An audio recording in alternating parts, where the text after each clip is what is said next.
home on every rural road. Hyundai Country Calendar. A Canterbury couple have the secret to success. You've got to understand the difference between romance and passion. Romance gets you into bed, it's passion that gets you out. And you've got to be able to keep going day after day. Especially when you get covered in dust, it's good. That's what we do for. They're making malt for breweries the world over. It's important that we understand the brewing process inside out. So I can't call myself a brewer, but I am an avid home brewer. Very good. Thank you.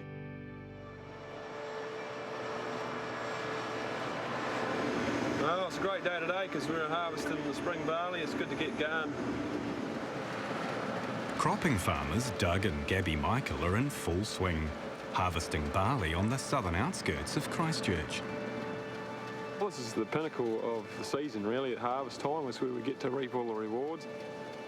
It's really exciting, and you get to see how it's all paid off, all your management decisions through the year, and the luck that goes into it as well, and it's great.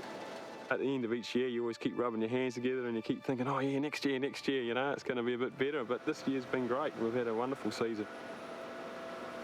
The couple does the harvesting themselves. Doug drives the combine, and his wife Gabi takes care of the chaser bin. I've got a line in here that I follow, and I also can see the barley going in the bin by Doug's window.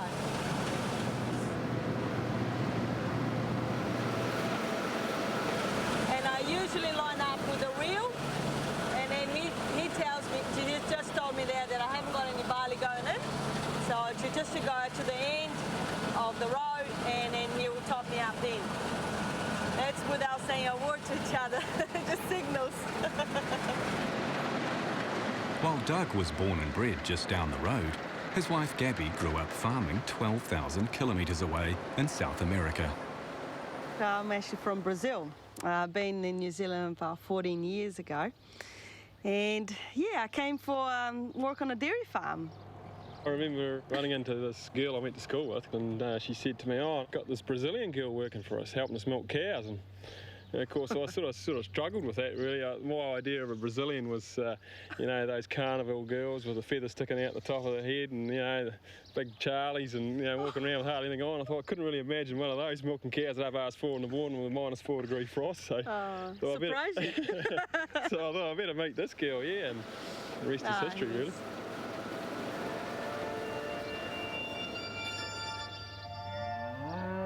We like farming. We come from farming. I'm from a beef farming background in Brazil.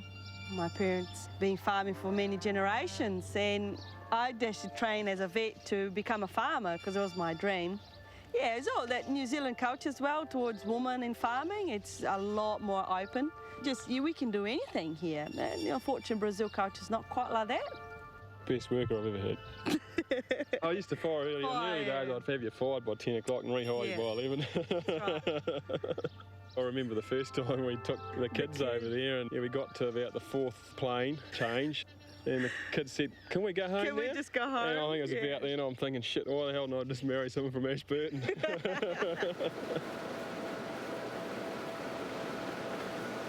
It's a good fun job because I need to read Doug's mind. And it's easier said than done. You're a bloody ripper, Gabi. There's no doubt about you. Gabi, I tell you what, she's a champion, really. And the best thing about Gabi, of course, is she's got telepathy. She always knows where I want that truck, and she has it there at the right time. It's so important at harvest time. Sometimes there's a bit of pressure on, a bit of stress, and when you got a wife like that, look, you can't growl, that's for sure. She's your #1 chick. I love this, yeah. Especially when you get covered in dust, it's good. That's what we do for. It's a solid partnership that endures working together 7 days a week. They've a strong work ethic they've instilled in their 3 children too. We've been farming in Canterbury now for 5 generations. We've been here a while, and it's great, really, that we've got the next generation coming on, and with a bit of luck, they'll carry on the same tradition. How'd you get on? How's school? Good. Boring usually. Boring. Oh, no, I know. I love school. Right, let's get some harvesting done. Belle, you hop in the heater. Boys, come with me on a truck, okay? The kids just love it, you know, they really do. They fight to get in the header. But they enjoy being in the truck with Gabi too, and at night time they'll bring a sleeping bag with them and they'll sleep in the truck and that. It's great. Oh, I miss you guys. Yes, you do. There we go. Is Dad following me? I think it's a given that the kids will end up being involved in the farming and the malting business, that's for sure. Won't be long before you'll be driving the header one day, Belle. Hey? What do you reckon? Just talk about it. What do you think of I know young Fred, he gets up about 4 o'clock in the morning sometimes. He's just to get out there and about and trying to get one step ahead of Trev. But I think when Trev gets a few more years on him, there's going to be a fair bit of competition there, that's for sure.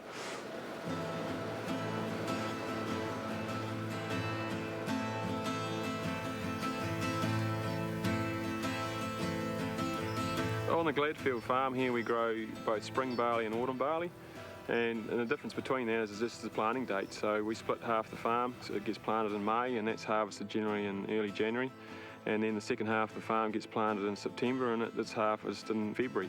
And the reason why we do that is just so we don't have all our eggs in one basket. You know, we don't want to be hit with a weather event at the wrong time, and it just evens things out and evens the workload out. Doug and Gabi's barley is a specialised type for malting and a favourite among brewers. So we're growing Tavern here, which is a malting variety. It was originally bred for Guinness.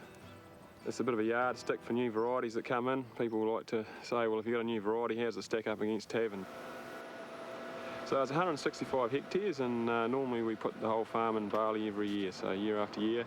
We used to be mixed cropping here, but now with the new malt business, it's just streamlined things and it works really well.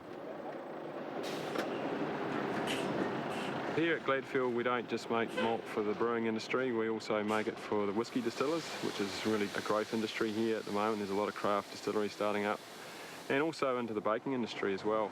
Yeah, there's definitely a growing market there for our craft niche malts.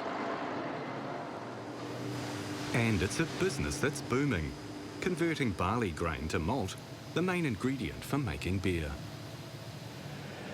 Yeah, it's a nice colour, isn't it? Just what we want, eh?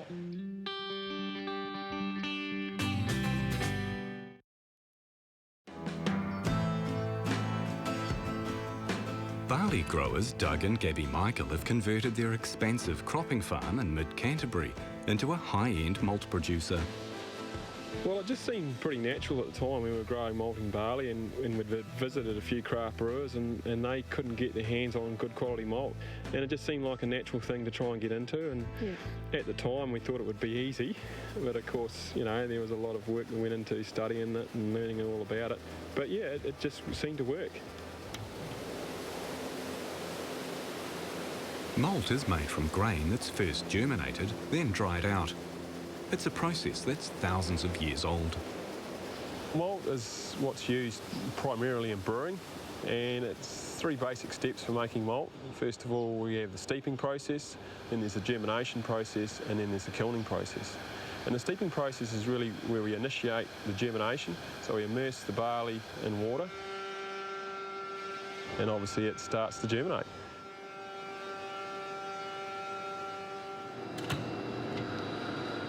This is what we call green malt. It's at the end stage of germination. And as you can see, the rootlets have formed on the end of it. And the enzymes have slowly broken down the cell wall structure. And we have a starchy that now becomes like chalk as we rub it out. And after the germination process, we go into kilning, which is basically halting the germination. We dry it out slowly to make sure we preserve the enzymes which we've created during germination. And then we start to build flavour into it as we get near the end of kilning process. There is a 4th step that we sometimes use for some malts, which we call roasting, and that creates more in-depth flavour, intense flavours and aromas, and also increases the colour profile of the malt as well. The roaster is like basically a giant coffee roaster, although it has a lot of specialities to it. And we actually named the roaster after my lovely wife, Gabriella. I think it was quite fitting, really, because Gabi, you know, she's had to make a lot of sacrifices coming all the way to New Zealand, and you know, and she's really got stuck into the business. Gladfield is known by craft brewers around the world for their range of coloured malts, which create unique beer flavours. we introduced a whole new set of ways of producing coloured malts, and we had real success right from the start. We were sending our product over to Australia, and there was customers over there who'd never seen anything like it. And I think that's one of the beauties about we haven't been too tied up with tradition here, which has allowed us to really create some new products that haven't been heard of before. And I think that's been great for us, really. We've got here our toffee malt. When you taste the malt, it tastes very much like toffee, and this is a big favourite with young Trev. He comes into the roaster room and likes to eat that. And then you go up the spectrum right up to the chocolates here, and they taste actually quite astringent. It's almost like coffee beans. And then in the old days, in the war years, when coffee wasn't available, they used to use this for actually making coffee.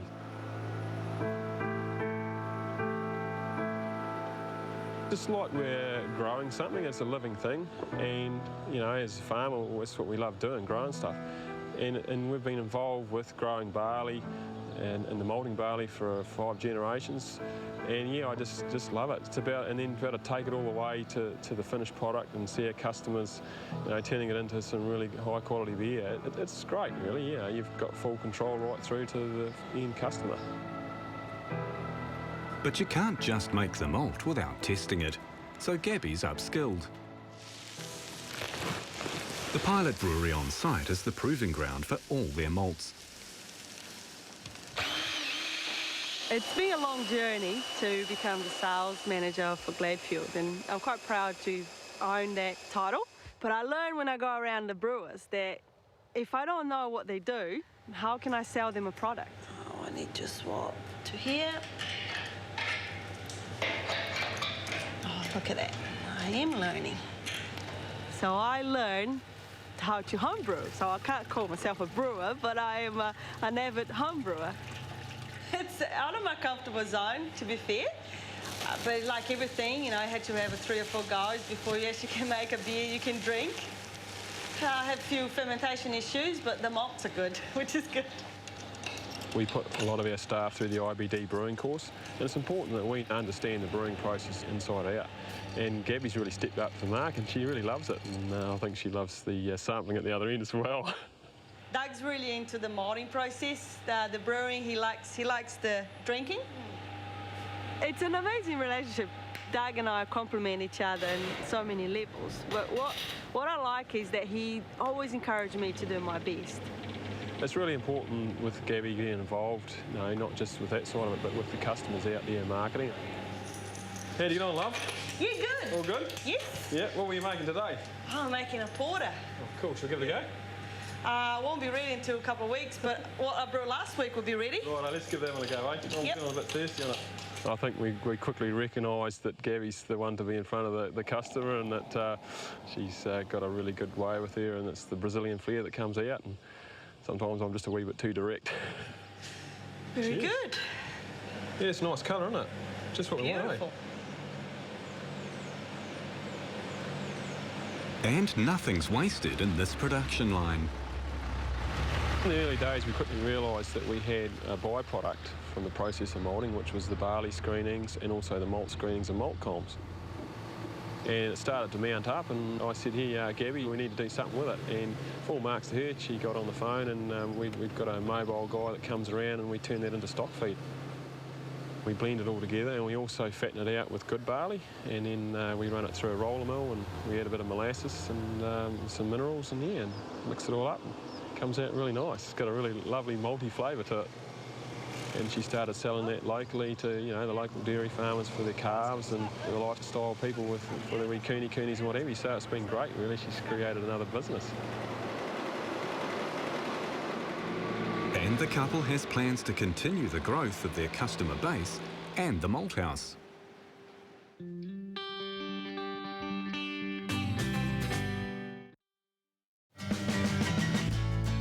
Doug and Gabi Michael's Malt House in mid-Canterbury has grown from humble beginnings to a huge enterprise in just 13 years. It's going to be a brilliant day for heading today. Yeah. Thought to get this done. Yeah, it'd be good to knock this paddock out, wouldn't it? Farming's the way of life for me and for Gabi as well. I tell a lot of people that get into any sort of business, you've got to understand the difference between romance and passion.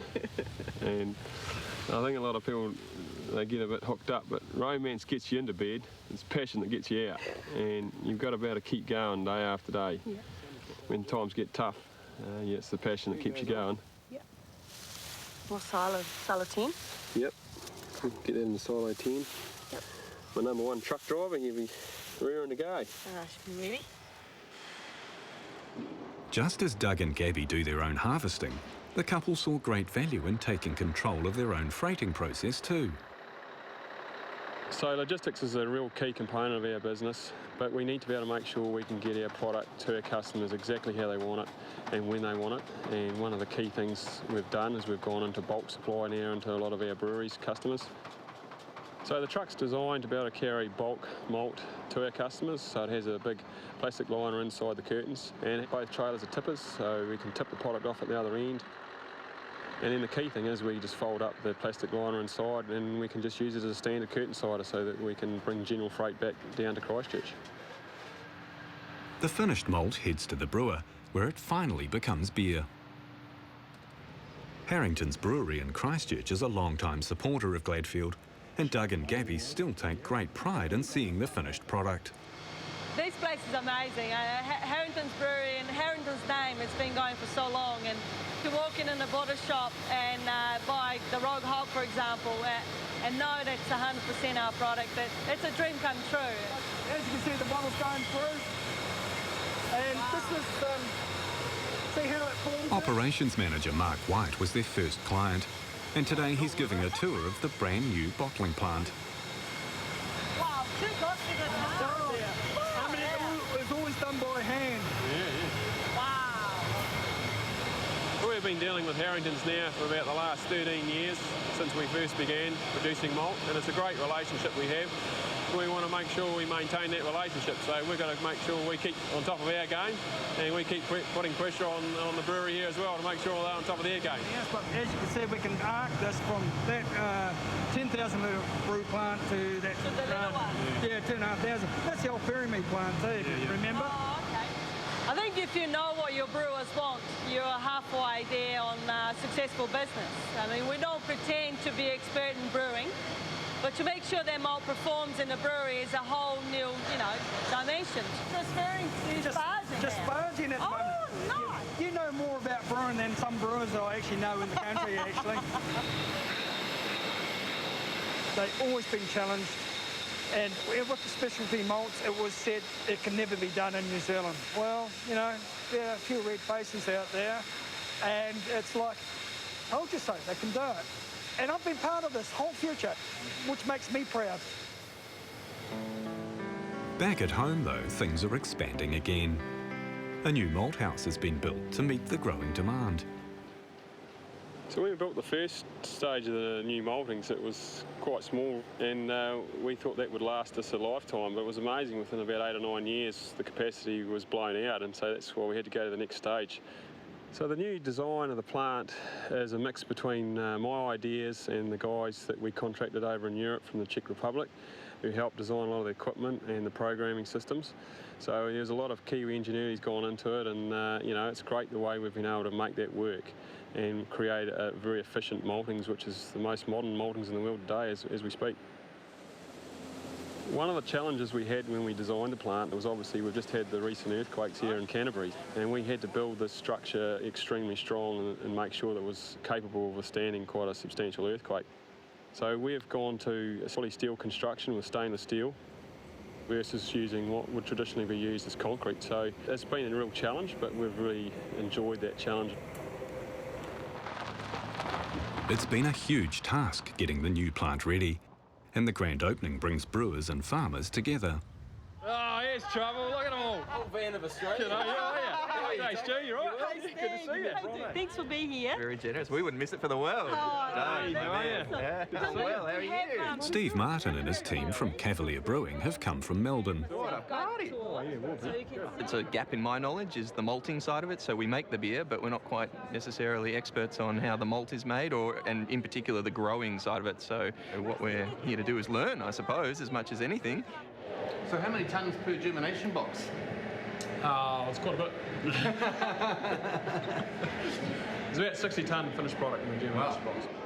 this party is very unique is because we meet the growers and the brewers together. For the first time, the actual customer can actually see where the product comes from, and they can understand what goes into it, the effort that goes into it, the passion that goes into it, and how hard we fight to try and get the product exactly how they want it. A lot of you probably don't realise that 13 years ago Gabi didn't speak a word of English, but she swears pretty well in English now.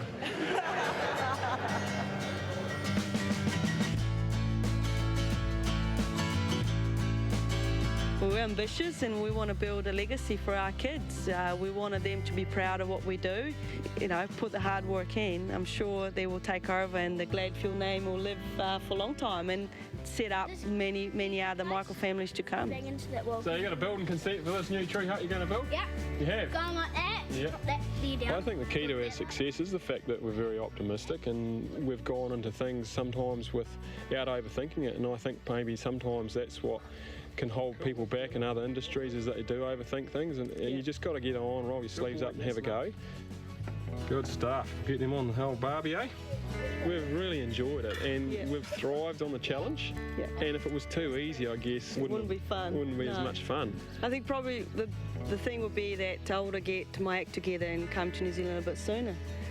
Yeah, well, I've often criticised it. Just look how further ahead would be. We'll be 10 years ahead. Yeah. We're best friends, business partner, you know, parents. We're everything. Yeah.